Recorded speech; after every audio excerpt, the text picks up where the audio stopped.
Hello friends. आज हम लोग बीपीएससी मेंस के लिए एक अगला मॉडल आंसर तैयार करने जा रहे हैं। ये मॉडल आंसर किस पे होगा? टॉपिक आप लोग को दिख रहा है, मौर्य कला पे। ये भी बहुत इंपॉर्टेंट टॉपिक है। दो तीन प्रकार के क्वेश्चन बनते हैं। स्वरूप पे बन जाता है, प्रकृति पे बन जाता है, धर्म का प्रभाव पे बन जाता है कि मौर्य कला पे धर्म का प्रभाव था कि नहीं था, बताइए। तो थोड़ा सा ये कुछ टॉपिक क्या है, विस्तृत होगा। 6 से 7 पेज में कराऊंगा कि कोई भी क्वेश्चन आए आप इसको कर पाओ। अब कैसे लिखना है इसको कि पहले भूमिका बनानी है, फिर इसका विस्तार करना है जिसमें फ्लो चार्ट का भी आप प्रयोग कर सकते हो, और लास्ट में समीक्षा और निष्कर्ष लिखना है। ये तो लिखने का तरीका बता दिया। अब इस क्वेश्चन का इंट्रो आप दो तरीके से लिख सकते हो। पहला तो मौर्य साम्राज्य प्रथम अखिल भारतीय साम्राज्य था, और प्रथम अखिल भारतीय साम्राज्य था और भारतीय कला का प्रारंभ कहाँ से? यहीं से माना जाता है। इसमें क्या था कि पत्थर का उपयोग हुआ था, इसके पहले लकड़ी का उपयोग हो रहा था, तो वो कलाओं के चिन्ह अभी तक जीवित नहीं है। लेकिन पत्थर क्या है, नष्ट नहीं होते हैं, तो पत्थर का उपयोग हुआ है, इस कारण ये कला अभी तक जीवित है, या इसके साक्ष्य अभी तक जीवित है। तो एक ये लिख सकते हो। दूसरा आपका जो इंट्रो होगा वो ये है, कला किसी भी संस्कृति की मूलभूत पहचान के साथ ही मानवीय जनजीवन की रचनात्मक अभिव्यक्ति है। ये थोड़ा और ज़्यादा क्रिएटिव लग रहा है। और ये आप जो भी कला से रिलेटेड क्वेश्चन आए, चाहे पाल कला आए चाहे पटना कला आए, ये लाइन आप हर जगह कॉमन तरीके से लिख सकते हो।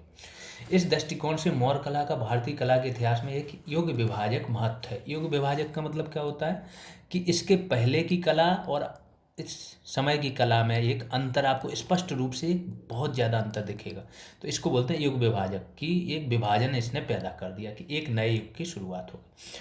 क्योंकि इसी समय मिट्टी या लकड़ी की जगह क्या है, पत्थर के उपयोग से कला को निरंतरता प्राप्त हुई। मिट्टी या लकड़ी के उपयोग से क्या होगा, कला नष्ट हो जाती थी। जैसे वैदिक युग के कोई भी साक्ष्य नहीं मिलते हैं, केवल आपको साहित्यिक साक्ष्य मिलते हैं। अब मौर्य कला में देख लेते हैं। मौर्य कला में क्या हुआ, स्थानीय तथा विदेशी प्रभाव से कला के दो रूप विकसित हुए।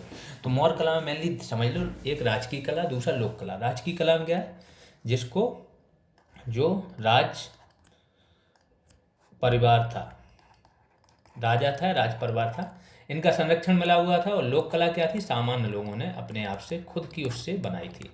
तो ये दो प्रकार की कला थी। राजकीय कला में देख लेते हैं। कला का वह स्वरूप जो राजकीय प्रश्रय है ना, आश्रय लिख सकते हो यहाँ पर, राजकीय आश्रय में विकसित हुआ। लोक कला वह स्वरूप जो स्वतंत्र कलाकारों द्वारा विकसित किया गया। ये लोक कला हो गई।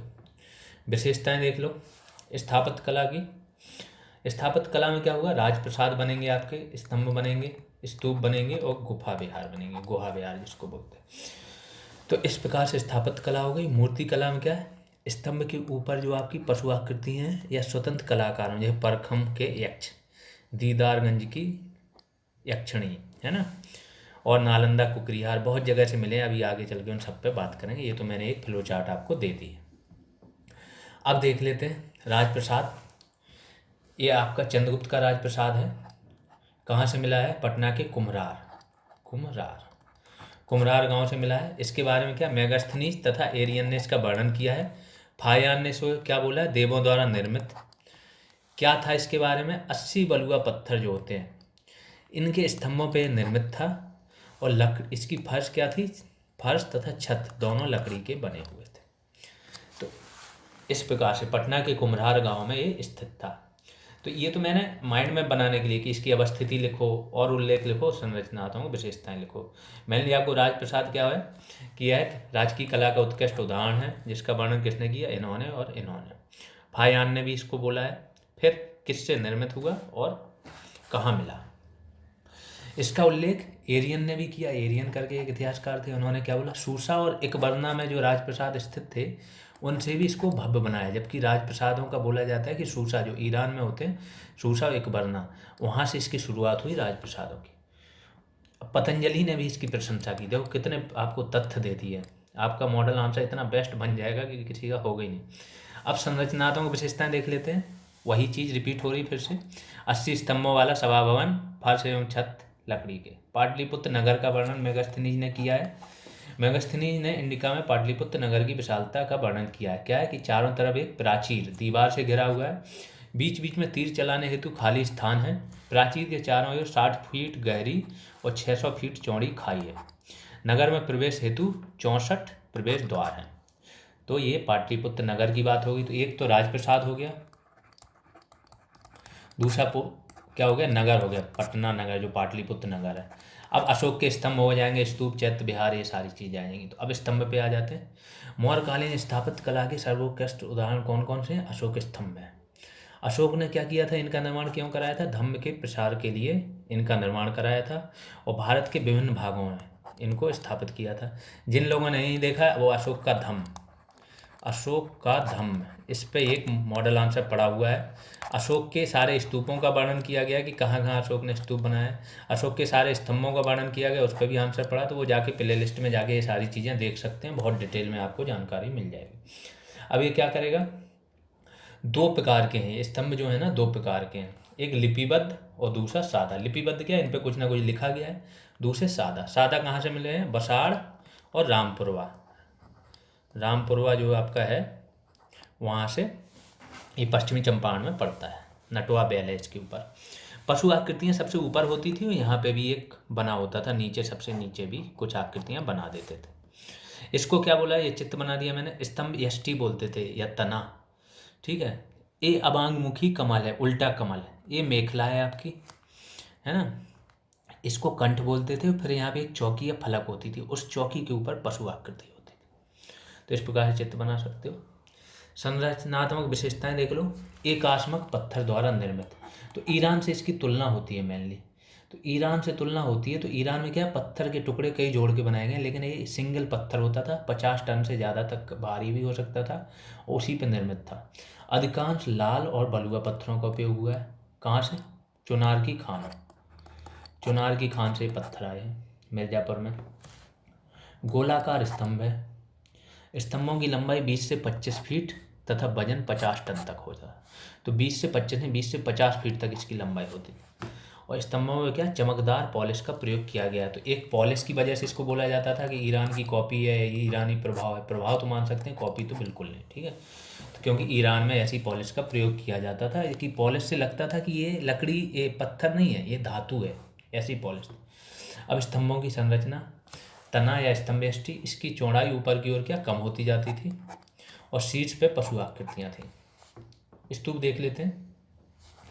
यद्यपि निर्माण पहले से भी, स्तूपों का निर्माण बताया मौर्य काल से शुरू हो गया था, तो मौर्य काल से ही स्तूपों का निर्माण हो रहा था। लेकिन यहाँ पे क्या होगा, व्यवस्थित तथा संरचनात्मक। कहाँ पे? मौर्य काल में। तो मौर्य स्तूपों का निर्माण मौर्य काल से पहले से हो रहा है, लेकिन मौर्य कला में क्या हुआ, ये अशोक के काल में खासतौर से बहुत ज़्यादा व्यवस्थित और संरचनात्मक स्वरूप इसका विकसित हुआ। स्तूप क्या है? बौद्ध कला के रूप है जिनके तहत बुद्ध के अवशेषों एवं प्रतीकों की पूजा की जाती।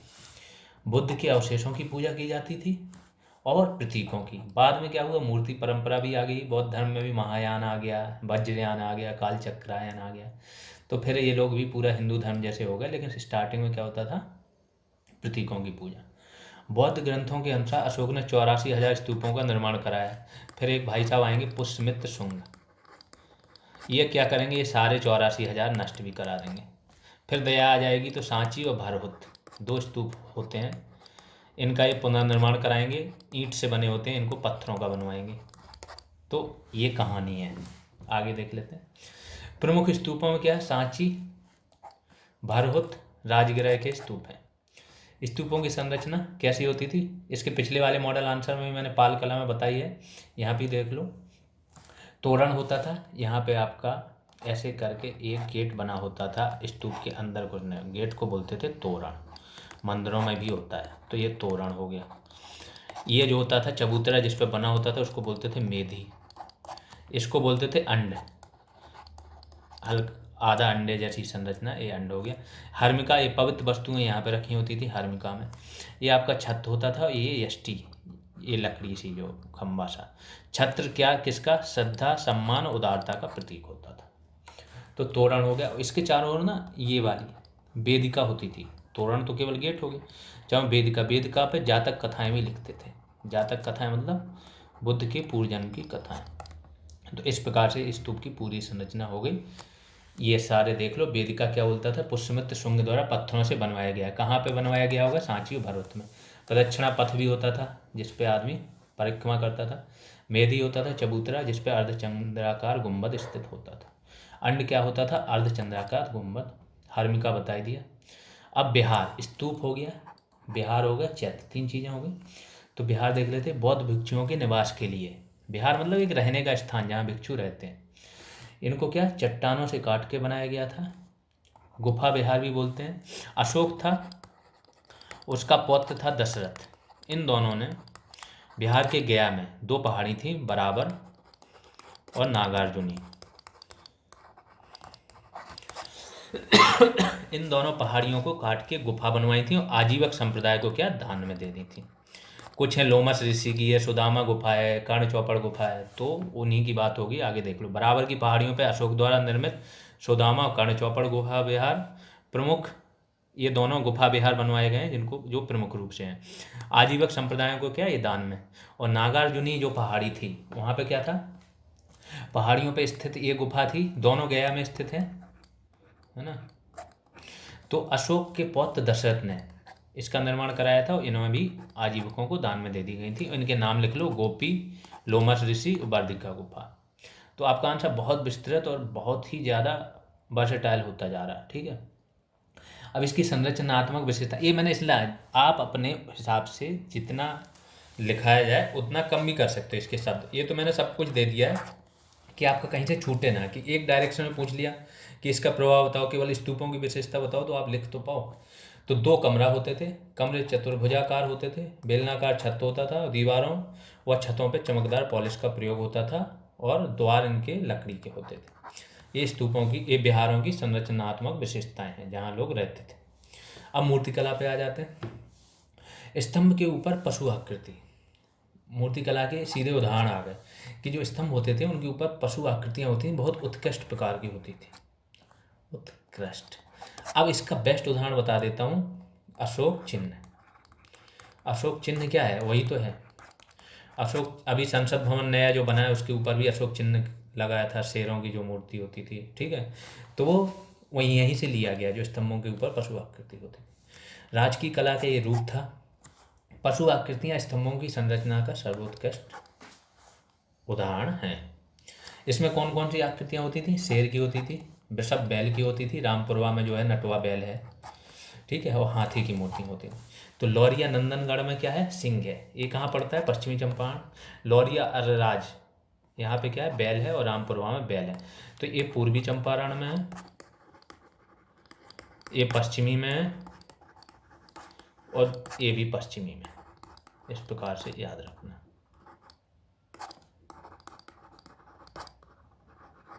ठीक है। बसाड़ में सिंह है, बसाड़ वाले पे कुछ लिखा नहीं है, लिपिबद्ध भी नहीं है। अब स्वतंत्र कलाकारों द्वारा निर्मित मूर्ति, ये दूसरा पार्ट आ जाता है मूर्ति कला में, कि ये स्वतंत्र कलाकारों द्वारा निर्मित है। यह लोक कला का ऐसा स्वरूप है जिसके माध्यम से भारतीय जनजीवन के विभिन्न पक्षों का अंकन होता है। किसने निर्माण किया, आम लोगों ने, और बाकियों का निर्माण कौन कर रहे हैं, राजा लोग, राजा, राज परिवार, शासक। यक्ष यक्षी की मूर्तियाँ बनी हैं इसमें। तो 2-3 याद रखना, मथुरा में यक्ष हैं, परखम के यक्ष जो हैं।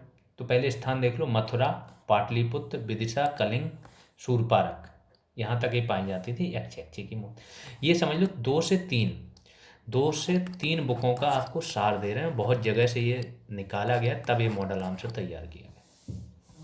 यक्ष यक्षी की मूर्तियाँ लोक जीवन में प्रचलित प्रतीकों के सूचक एवं लोक धर्म के आधार हैं। यह मान्यता है कि इन्हीं मूर्तियों से आगे चलकर देवी देवताओं की मूर्ति निर्माण परंपरा। तो इसका मतलब समझ में आया, इसका मतलब यही है कि पहले क्या होती थी, यक्ष और यक्षिणियों की, मतलब जो गैर धार्मिक मूर्तियाँ होती थी या धर्मनिरपेक्ष, वो निर्मित होती थी, और आगे चल के इन्हीं से ही देवी देवताओं की मूर्ति निर्माण परंपरा का विकास हुआ। और ये कब होगा, कुषाण काल में, खासतौर से कुषाण काल में क्या होगा, महायान बौद्धों और बुद्ध की मूर्तियों का निर्माण शुरू हो जाएगा। दीदारगंज से यक्षिणी की मूर्ति मिली, अब उदाहरण देख लो। चामर ग्रहणी यक्षिणी की मूर्ति मिली है, हल्के भूरे बलुआ पत्थर द्वारा निर्मित है, 5.5 फीट की है, चमकदार पॉलिश है, और नारी सौंदर्य की सूक्ष्मतम अभिव्यक्ति है। दूसरा बेसनगर की यक्षिणी 6 फीट 7 इंच लंबी है, स्त्री रत्न में भी बोला जाता है ये जो आपकी है ना बेसनगर की। मुख तथा भुजा खंडित मिली है और बलुआ पत्थर द्वारा निर्मित है। अगला देख लेते हैं, परखम के यक्ष। परखम के यक्ष का मथुरा में 7 फीट लंबे हैं, मतलब मनुष्याकार मूर्तियां मिल रही, तो ये भी लिख सकते हो, मनुष्याकार मूर्तियां। 7 फीट मुख भुजाएं यहाँ पे भी खंडित मिली। इतनी डिटेल नहीं लिखना, ये तो मैं आप लोग को दे रहा हूँ कि ज्ञान जितना ज़्यादा हो उतना सही है। ये केवल परखम के यक्ष मथुरा से मिले और 7 फीट लंबे, इतना हो जाएगा। कहाँ चमकदार पॉलिश का प्रयोग हर जगह होगा। अब राजघाट के यक्ष हैं, ये वाराणसी से मिले हैं, 3 मुख वाले हैं और बलुआ पत्थर। एक और फैक्ट कि यहाँ पे लिख लो कि टेराकोटा की वस्तुएं भी मिली हैं आपकी मूर्तियों में। तो ये कहाँ से मिली हैं? बुलंदीबाग, पाटलिपुत्र, कुम्हरार, बसाड़ और बक्सर। तो अपना मॉडल आंसर बना लेना लिख के। कोई भी व्यक्ति, सबसे बेस्ट उपाय क्या होता है कि वो अपने खुद के नोट्स बनाए और उन नोट्स से ही रिवीजन करे। और क्या हुआ? Northern black NBPW, northern black polished ware, जो भी यूपीएससी वाले स्टूडेंट हैं या बीपीएससी में जो डिटेल में पढ़े होंगे उनको पता होगा। तो उत्तरी ब्लैक पॉलिश्ड बेयर का भी प्रयोग हुआ है, तो जो बर्तन बनते थे उनका एक प्रकार है। सिक्के भी डाल दिए फैक्ट, देखो ये दूसरी बुक से डालें तो ये अलग से लिखा है। देखो चांदी के कुछ, चांदी के भी कुछ सिक्के मिले और तांबे के मिले। तांबे वाले जो थे वो पंचमार्क थे और इन्हें करसापण कहा जाता था। इस प्रकार से आपका मूर्ति कला हुआ। थोड़ा और आ जाओ। यक्ष यक्षिणी की मूर्तियां लोक जीवन में प्रचलित प्रतीकों के सूचक थे और लोक धर्म के आधार हैं। यह मानता है कि इन्हीं मूर्ति, अच्छा ये तो दोबारा रिपीट हो रहा है मुझे लग रहा। चलिए आगे आ जाते हैं।